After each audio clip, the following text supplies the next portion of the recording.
अस्सलाम वालेकुम। मैं हूँ काशिफ बशीर। आप देख रहे हैं तौसा बायोलॉजी एकेडमी। तो पिछले लेक्चर में हमने पढ़ा था व्हाट इज़ साइंस। साइंस के बारे में हमने पढ़ा था कि साइंस क्या है। फिर हमने साइंस के भी ब्रांचेस देखे थे जिसमें बड़ी बड़ी ब्रांचेस थी। फिज़िक्स था, बायोलॉजी था, केमिस्ट्री था, मैथ था। फिर हमारा जो बेसिक सब्जेक्ट था बायोलॉजी। फिर हमने बायोलॉजी के बारे में पढ़ा कि बायोलॉजी कहाँ से निकला है, बायोलॉजी का मतलब क्या है। फिर हमने बायोलॉजी के भी फील्ड्स पढ़े थे, मेजर फील्ड। फिर उसमें से हमने बॉटनी पढ़ा था, ज़ूलॉजी पढ़ा था और फिर हमने माइक्रोबायोलॉजी पढ़ा था। तो आज हमारे पास टॉपिक है ब्रांचेस ऑफ बायोलॉजी। ब्रांच यानी कि बायोलॉजी के शाखें। बायोलॉजी की कौन कौन सी ब्रांचेस हैं। बेटा आज का जो हमारे पास सबसे पहला ब्रांच है वो है मॉर्फोलॉजी। मॉर्फोलॉजी कहाँ से निकला है? मॉर्फोलॉजी मॉर्फ से निकला है। किससे निकला है बेटा? मॉर्फ से। मॉर्फ का क्या मतलब है कि शेप। किसी भी चीज़ के शेप के बारे में स्टडी करना उसको क्या बोलते हैं? मॉर्फोलॉजी। अब किसी भी चीज़ की जब हम शेप को स्टडी कर रहे होते हैं तो शेप की साइज़ मुख्तलिफ होती है।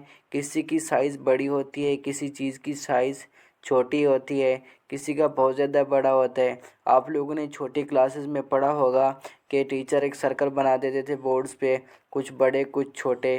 फिर आपसे कहता था कि सबसे बड़े सर्कल पे टिक लगाओ या सबसे छोटे सर्कल पे टिक लगाओ। क्या था वो? शेप तो सबका सेम था लेकिन उसमें क्या चीज़ डिफरेंस थी? साइज़ डिफरेंस था, साइज़ एक नहीं था। तो हम जो बेसिक चीज़ है मॉर्फोलॉजी में जो हम स्टडी करते हैं वो क्या है? शेप। फिर उसके साथ साथ हम क्या चीज़ उसमें ऐड कर देंगे? वो है उसका साइज़। किसी भी चीज़ की साइज़ को हम उसमें एडजस्ट कर देंगे। तो मैंने आप किसी की आप फॉर एग्ज़ाम्पल मैं आपसे पूछ लूँ कि ये आप में नीचे वाला जो मैंने स्ट्रक्चर आपको दिया है किस चीज़ का शेप है, तो आप लोग कहेंगे कि सर ये किडनी का शेप है। तो आप लोगों को क्या है पता है कि आप लोगों ने पिछले लेक्चर्स में पढ़ा होगा कि शेप किसी भी चीज़ के बैरूनी शेप, बैरूनी स्ट्रक्चर का मुतालिया करना, स्टडी करना, उसे क्या कहते हैं? मॉर्फोलॉजी। तो क्या मॉर्फोलॉजी सिर्फ लिविंग ऑर्गेनिजम्स का होता है? क्या सिर्फ इंसानों का होता है? नो। क्या सिर्फ जानवरों को होता है? नो। बल्कि मॉर्फोलॉजी ऑल लिविंग ऑर्गेनिजम्स, जिसमें प्लांट्स भी हैं, जिसमें एनिमल्स भी हैं, जिसमें इंसान भी हैं, हत्ता कि यहाँ तक कि जो हमारे पास माइक्रो ऑर्गेनिज़म जो आम आँख से हमें दिखाई भी नहीं देते, उनकी भी स्ट्रक्चर का मुतालिया करना, स्टडी करना, उसे क्या कहते हैं? मॉर्फोलॉजी। फॉर एग्ज़ाम्पल आप बैक्टीरिया ले लें। बैक्टीरिया कुछ रॉड शक्ल के होते हैं, कुछ स्फेरिकल होते हैं और कुछ स्प्रिंग वाले होते हैं। तो उनकी भी स्ट्रक्चर का मुतालिया करना किस में आता है? मॉर्फोलॉजी में आता है। दूसरा जो ब्रांच है वो है एनाटमी। एनाटमी बेटा हम जब उसको यूँ उर्दू में लिखते हैं तो वो भी किससे स्टार्ट हो रहा है? अलिफ से। एनाटमी का मतलब है इंटरनल स्ट्रक्चर। इंटरनल स्ट्रक्चर जब हम उसको इंटरनल लिखते हैं तो वो भी किससे स्टार्ट होता है? अलिफ से। तो यूँ दोनों चीज़ें क्या हैं बेटा? एक जैसी हैं। ये भी अलिफ से स्टार्ट हो रहा है इंटरनल, तो एनाटमी का भी पहले अलिफ आ रहा है। तो इससे आप लोगों ने मिलाकर याद करने हैं कि एनाटमी में किस चीज़ के स्ट्रक्चर, किस चीज़ का मुतालिया करते हैं? इंटरनल स्ट्रक्चर का मुतालिया करना, उसको क्या कहते हैं? स्टडी करना, एनाटमी। किस चीज़ का? फिज़िकल। बेटा किसी भी इंटरनल स्ट्रक्चर की साख्त का मुतालिया करना उसको क्या कहते हैं? एनाटमी। तो हमारे पास ये किसी की डिफ़ाइन हो गई एनाटमी की। तो अच्छा अब हम देखते हैं कि एनाटमी की हमारे पास अहमियत क्या है, हम एनाटमी क्यों पढ़ते हैं। फॉर एग्ज़ाम्पल मैं आपको मिसाल दे दूं कि हमारे पास किसी के बंदे का दिल का वाल बंद हो गया है। तो हमारे पास दिल के वाल का जो स्ट्रक्चर था वो ऐसे है, यूँ यूँ सीधी दो लाइनें। अब हमारे पास जो स्ट्रक्चर था हमने देख लिया वो कैसे हो गया। तो अब हमारे पास ये वाल क्या हो गया बेटा? बंद हो गया। अब हमने इस वाल को हम ऐसा क्या करें जो इस वाल को खोल ले। तो हमने पहले क्या किया है? पहले इसके इंटरनल स्ट्रक्चर को देखना है कि इंटरनल स्ट्रक्चर हमें क्या नज़र आएगा।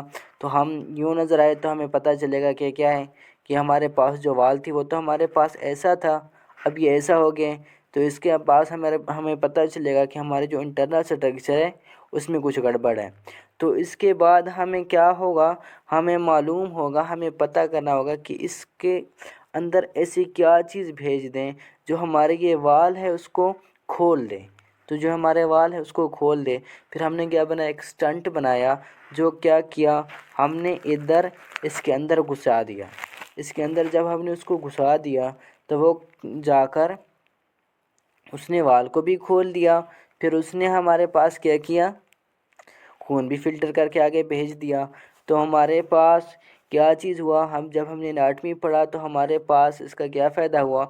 एक तो हमने डिज़ीज़ डायग्नोसिस कर ली। डायग्नोस किसको कहते हैं, ढूंढ लिया। किसी भी चीज़ को हमने, मर्ज़ को क्या हम किया, हमने ढूंढ लिया। फिर जब हमने मर्ज़ को ढूंढ लिया तो दूसरा हमें क्या फ़ायदा हुआ इससे, कि हमने उसी जैसा ही हमने क्या किया, मेडिकल डिवाइस हमने बना ली, उसी जैसा हमने इंस्ट्रूमेंट बना ली। तो हमारे पास ये था, हमारे पास एनाटॉमी। नेक्स्ट ब्रांच है दैट इज़ हिस्टोलॉजी। हिस्टोलॉजी में हम किस चीज़ की स्टडी करते हैं बेटा, हम किसी भी चीज़ के अंदरूनी साख्त किस चीज़ से बना है इसके बारे में हम क्या करना, स्टडी करना, क्या कहलाता है, हिस्टोलॉजी। तो पिछले ब्रांच में एनाटॉमी में आप लोगों ने देखा था कि किसी भी चीज़ की अंदरूनी साख्त का सिर्फ मुताला करना एनाटॉमी कहलाता है। उसमें हमने ये नहीं देखा कि अंदरूनी साख्त किस चीज़ से बना हुआ है। तो अब हम हिस्टोलॉजी में क्या चीज़ पढ़ेंगे कि अंदरूनी चीज़ किस चीज़ से बना हुआ है, उसके बारे में मुताला करना क्या कहलाता है, हिस्टोलॉजी। तो इसमें हम बेसिकली क्या चीज़ स्टडी करते हैं बेटा, तो हमारे पास हिस्टोलॉजी की क्या डिफ़ाइन बनी कि किसी भी चीज़ की अंदरूनी साख्त किस चीज़ से मिलकर बना हुआ है उसके बारे में स्टडी करना, उसको क्या कहलाता है, हिस्टोलॉजी। सेल्स के बारे में स्टडी करना, यानी कि स्पेसिफिक टिश्यूज़ के बारे में स्टडी करना। हिस्टो का मतलब है टिश्यूज़। तो जब हम सेल के बारे में, सेल्स इकट्ठे होकर क्या बनाते हैं, टिश्यूज़ बनाते हैं। तो सिमिलर सेल सेम ही फंक्शन क्या होते हैं, सिमिलर सेल, एक जैसे सेल एक जगह पे रहते हैं तो उनके फंक्शन भी क्या होते हैं, सेम ही होता है। जब वो एक जैसे होते हैं तो एक जगह पे इकट्ठे होकर जब वो ग्रुप में बन गए होते हैं तो उसको से मिलकर फिर क्या बनाते हैं, वो टिश्यू बनाते हैं। तो हिस्टोलॉजी का भी हमारे पास क्या फ़ायदा है, क्या अहमियत है, तो वही सेम वाली बात कौन सी, कि हमें डिज़ीज़ डायग्नोसिस में मदद देता है, कि किसी भी बीमारी को जानने के लिए हमें मदद देता है। फिर न्यू मेडिकल डिवाइस डेवलपमेंट के लिए मदद देता है। नेक्स्ट ब्रांच है हमारे पास फिजियोलॉजी। फिजियोलॉजी को मैंने उर्दू में लिखा है, देख लें उधर भी क्या लिखा हुआ है, फे से लिखा हुआ है शुरू में, और इस फंक्शन का भी सबसे पहले फे आ रहा है। तो इधर से आप लोगों ने जैसे पहले एनाटॉमी याद किया था ना, तो इसी तरीके से आप लोगों ने ये फिजियोलॉजी भी याद करना है। फिजियोलॉजी भी फे से, फंक्शन भी फे से, किस चीज़ की स्टडी करना, किसी भी लिविंग ऑर्गेनिजम्स के फंक्शन का मुताला करना, उसे क्या कहलाता है, फिजियोलॉजी। तो जितनी भी ब्रांचेस हैं आप लोगों ने ऊपर पढ़े हैं, मॉर्फोलॉजी है, एनाटॉमी है, हिस्टोलॉजी है, तो टिश्यूज़ हैं, टिश्यूज़ की क्या काम है, फंक्शन मतलब काम करना, किसी भी चीज़ के काम, फंक्शन। किडनी का क्या काम है, अब हमारे किडनी क्या करता है, खून वेस्ट मटेरियल फ़िल्टर करता है। तो इसका क्या मतलब है कि ये क्या है, ये इसका काम है, फंक्शन है, तो ये इसकी क्या है, फिजियोलॉजी है। अब दिल का काम क्या है, कि खून को पंप करना, ये क्या है, दिल की फिजियोलॉजी है। तो इसी तरीके से आपके बुक ने एग्जांपल दिया है फिजियोलॉजी का। For example, how to blood circulatory system transport vital substance throughout the body, कि हमारे पास किस तरीके से हमारे पास खून जो है हरकत करते हैं ऊपर नीचे। तो ये क्या है हमारे पास, इसकी ब्लड सर्कुलेटरी सिस्टम की क्या है, सर्कुलेटरी सिस्टम की ये फंक्शन है, फिजियोलॉजी है। तो क्या फिजियोलॉजी सिर्फ इंसानों की होती है, नहीं बेटा, सिर्फ इंसानों की नहीं होती। जितने भी लिविंग ऑर्गेनिजम्स हैं, जितने भी लिविंग ऑर्गेनिजम्स हैं, सबके फंक्शन, उनके किसी ना कोई चीज़ का कोई चीज़ तो फंक्शन होगा ना, तो उसका जो फंक्शन होता है उसको क्या कहते हैं, फिजियोलॉजी।